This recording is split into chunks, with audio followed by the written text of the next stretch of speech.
Hello everybody, this is AK. I'm back.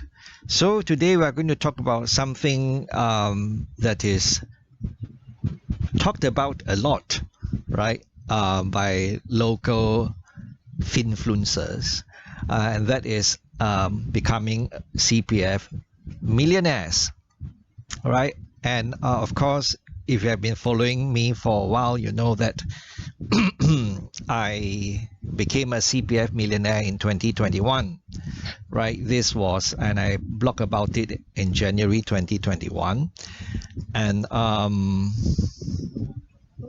that got quite a few people intrigued, and there were many comments, right? Many comments about how I did it and whether it's possible for regular people to do it. And I can assure you, AK is a regular person, right?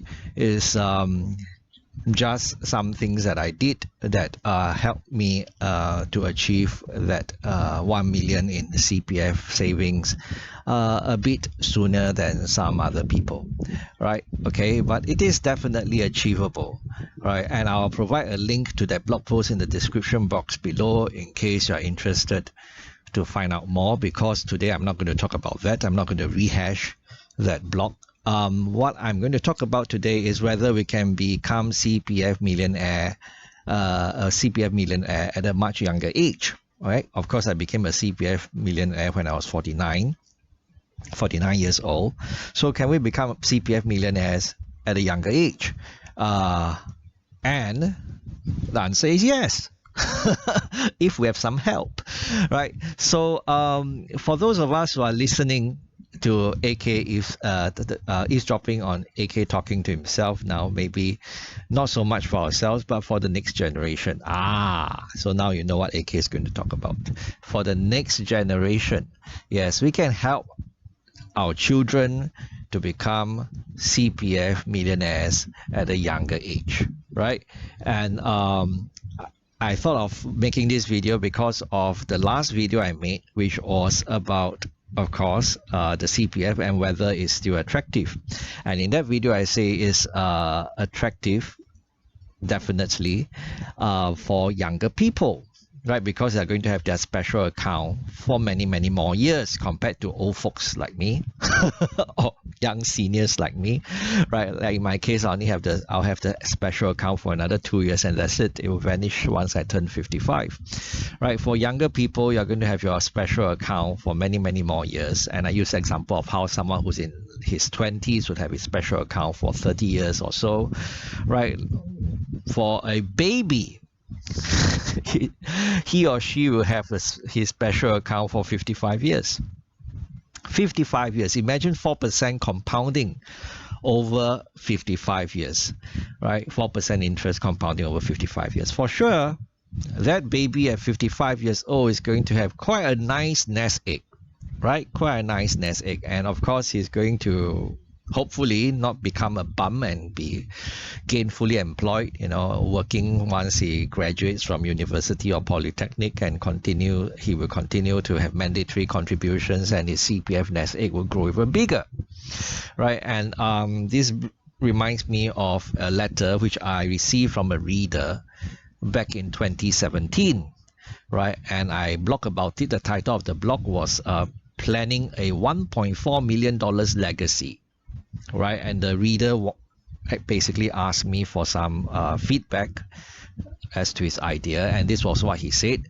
Hi AK, I have an idea to bounce off you. Just chit chat. I know you don't give advice. I am 54 and just became a father. 54 years old and just became a father. I married rather late in life. As a father, I'm thinking about my child's future. I am well aware that by the time he is 21, I will be 75, if I am still alive by then. Next year, I will be able to withdraw more than $100,000 from my CPF account, as I have already met the minimum sum for my age. Back then, it was still the minimum sum. It wasn't called the full retirement sum. I'm thinking of putting the money into my child's CPF special account instead of leaving it in my ordinary account.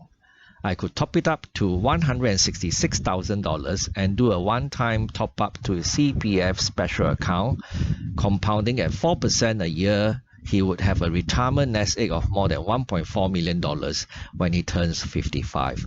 A retirement nest egg of more than $1.4 million when he turns 55. Okay, so back in 2017, the minimum sum or the current day full retirement sum was $166,000. So he was thinking of putting this amount of money in the baby's CPF special account and allow it to compound at 4% a year over a 55-year period.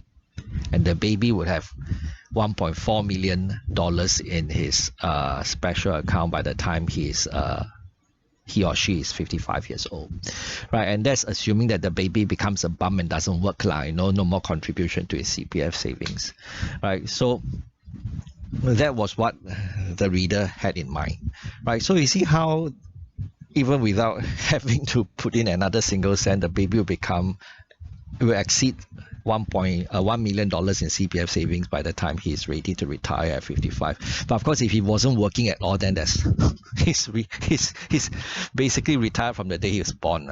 Anyway, yeah, so